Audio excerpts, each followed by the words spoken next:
Hello everyone, আসসালামু আলাইকুম। কেমন আছেন সবাই? আশা করি সবাই অনেক অনেক ভালো আছেন। তো আজ চলে এসেছি খুবই মজাদার একটা রেসিপি নিয়ে শুটকি প্রেমীদের জন্য।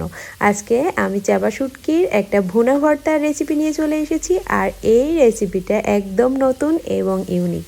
চাপা শুটকি এক একজন এক এক পদ্ধতিতে করে থাকেন, তবে আমি এটা নতুন পদ্ধতিতে রান্না করেছি। চাপা শুটকির কিন্তু প্রচুর গন্ধ, আর এভাবে রান্না করলে গন্ধ তো লাগবেই না, উল্টো এত বেশি মজা লাগে খেতে।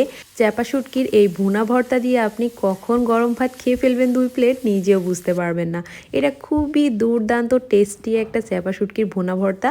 আপনারা চাইলে এই রেসিপিটা দেখে একবার ট্রাই করে দেখতে পারেন, আর আশা করি একবার ট্রাই করলে আপনি বারবারই করে খাবেন। কোনো কিছুই যখন আপনার খাওয়ার রুচি হয় না, তখন আপনি খুবই কম সময়ে এবং একদমই সহজ পদ্ধতিতে এই রেসিপিটা করে ভাত খেয়ে ফেলতে পারবেন। ইনশাল্লাহ আপনার অনেক অনেক বেশি ভালো লাগবে। তো চলুন ভিডিওটা শুরু করে ফেলি।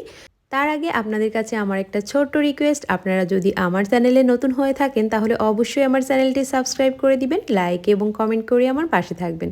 তাহলে আমার সব রান্নার ভিডিও সবার আগে আপনার কাছেই পৌঁছে যাবে। চাপা শুটকির অনেক বেশি ঘ্রাণ, তাই এখানে আমি 2টা চাপা শুটকি নিয়েছি, নিয়ে কুসুম গরম পানিতে ভিজিয়ে রেখেছিলাম আধা ঘন্টার মতো, যেন সব ধরনের ময়লা চলে যায় বা আঁশটাও সুন্দর মতো উঠাতে পারি। তো তারপর আধা ঘন্টা পর দেখতেই পাচ্ছেন আমি কিন্তু সুন্দর মতো আঁশ পরিষ্কার করে নিচ্ছি। এইভাবে আঁশ পরিষ্কার করে পানি বদলে বদলে 6-7 বারের মতো আমি ধুয়ে একেবারে পরিষ্কার করে নিব। কারণ ময়লা থাকলে বা গন্ধ লাগতে পারে, খেতে ভালো লাগবে না, তাই সুন্দর মতো ক্লিন করে নেবেন অবশ্যই।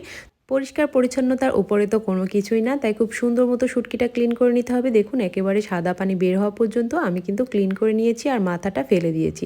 আমি মাথাটা ফেলে দিয়ে, আপনারা চাইলে নাও ফেলতে পারেন, আমার কাছে মাথাটা ভালো লাগে না তাই ফেলে দিয়েছি।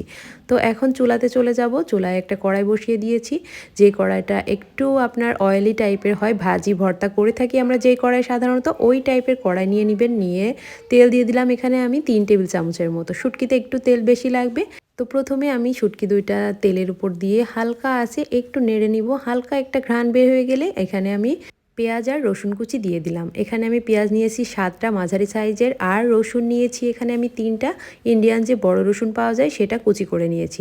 তো বুঝতে পারছেন পেঁয়াজ রসুনের পরিমাণটাই কিন্তু শুটকির থেকে অনেক বেশি হবে, আর না হলে শুটকিটা খেতে অতটা ভালো লাগবে না। চাপা শুটকি কিন্তু পেঁয়াজ রসুন বেশি দিলে খেতে ভালো লাগে, যে কোনো শুটকিতেই, তারপরও চাপা শুটকিতে একটু বেশি পরিমাণ লাগে। তো দেখতে পাচ্ছেন তেলের উপর শুটকিটা দিয়ে তারপর আমি পেঁয়াজ রসুন দিয়েছি। এখন একটু নেড়ে চেড়ে নরম করে নিচ্ছি। আর শুটকিটা কিন্তু এর মধ্যে অলরেডি গলে গিয়েছে, কারণ চাপা শুটকিটা অনেক বেশি নরম থাকে, কিছুক্ষণের মধ্যেই নরম হয়ে একদম গলে যায়। তো পেঁয়াজ রসুনটা বেশ কিছুক্ষণ নেড়ে চেড়ে নিব, তবে একেবারে ভেজে ফেলবো না। এভাবে দেখতে পাচ্ছেন আমি কেমন কালার করে নিচ্ছি, এইরকমভাবে একটু নেড়ে চেড়ে ভেজে নেবেন, যেন শুটকির কোনো ধরনের বাজে গন্ধ না থাকে, আর পেঁয়াজ রসুনটাও বেশ নরম হয়ে আসে। একটু নরম হয়ে আসলে তারপর আমি এখানে লবণ দিয়ে দিলাম 1 চা চামচ। যেহেতু অল্প পরিমাণ, তো আপনারা চাইলে পরে খেয়ে দেখেও লবণটা অ্যাড করতে পারবেন, কোনো সমস্যা নেই। তারপর সামান্য পানি দিয়ে আমি কিন্তু পেঁয়াজ রসুনটা কষিয়ে নিচ্ছি। পানিটা ফুটে আসলে এখানে আমি হলুদ গুঁড়া দিয়ে দিলাম 1/2 চা চামচের মতো, তারপর 1 চা চামচ দিয়ে দিলাম ধনিয়ার গুঁড়া। আর কোনো মশলা কিন্তু এখানে অ্যাড করা যাবে না, শুটকিতে অন্যান্য মশলা অ্যাড করলে খেতে ভালো হয় না। তারপর আমি এখানে দিয়ে দিচ্ছি মরিচ গুঁড়া। মরিচ গুঁড়াটা একটু বেশি দিয়ে দিলাম, আপনারা চাইলে কমও দিতে পারেন, তবে চাপা শুটকিতে মরিচ গুঁড়া বেশি হলেই ভালো লাগে, বা মরিচ বেশি হলে ভালো লাগে। বাটা মরিচ হলে বেশি ভালো হয়। আমার আজকে বাটা মরিচ ছিল না, তাই আমি এখানে শুকনো মরিচের গুঁড়া অ্যাড করে দিয়েছি। আপনারা চাইলে বাটা মরিচটা দিতে পারেন, স্বাদটা আরও বেশি আসবে। তো দেখুন এখন কিন্তু আমি পেঁয়াজ মরিচটা খুব সুন্দর মতো কষিয়ে নিচ্ছি নেড়ে চেড়ে। যত সুন্দর মতো পেঁয়াজ মরিচটা নেড়ে চেড়ে কষিয়ে নেবেন, শুটকিটা কষিয়ে নেবেন, খেতেও কিন্তু দুর্দান্ত হবে। এখানে পানি কম, সময় বেশি দিয়ে শুটকিটা কিন্তু সুন্দর মতো ভেজে ভেজে রান্না করতে হয়, তাহলে কোনো গন্ধই লাগে না। তো দেখুন এখন কিন্তু আমি আরও কিছুটা পানি অ্যাড করে দিলাম। পানিটা অ্যাড করে দিয়ে সুন্দর মতো কুক করব, একটু ঢাকনা দিয়ে ঢেকে দিব, যেন পেঁয়াজ রসুন একদম নরম হয়ে যায় আর শুটকিটাও খুব সুন্দর ভুনা হয়ে যায়। এভাবে রান্না করলে পেঁয়াজ রসুন এতটা নরম হয়ে যায়, অল্প একটু নিলেই কিন্তু অনেকটা ভাত খাওয়া যায়। এই শুটকি রান্না করে আপনি 5-7 দিন রেখে দিতে পারবেন, নষ্ট হবে না, একেবারে তেল তেলে থাকবে, খেতে কিন্তু দুর্দান্ত হবে। তো দেখুন আমার কিন্তু শুটকির পানিটা একদম শুকিয়ে এসেছে। আমি এখন নেড়ে চেড়ে এভাবে ভেজে নিব প্রায় 10 থেকে 15 মিনিটের মতো। আপনারা এভাবে নাড়তে নাড়তে যখন দেখবেন এরকম আচারের মতো হয়ে গিয়েছে, চারি সাইড দিয়ে তেল ছেড়ে একেবারে অল্প পরিমাণ হয়ে যাবে, তখন বুঝবেন আপনার শুটকি রান্না একেবারে কমপ্লিট।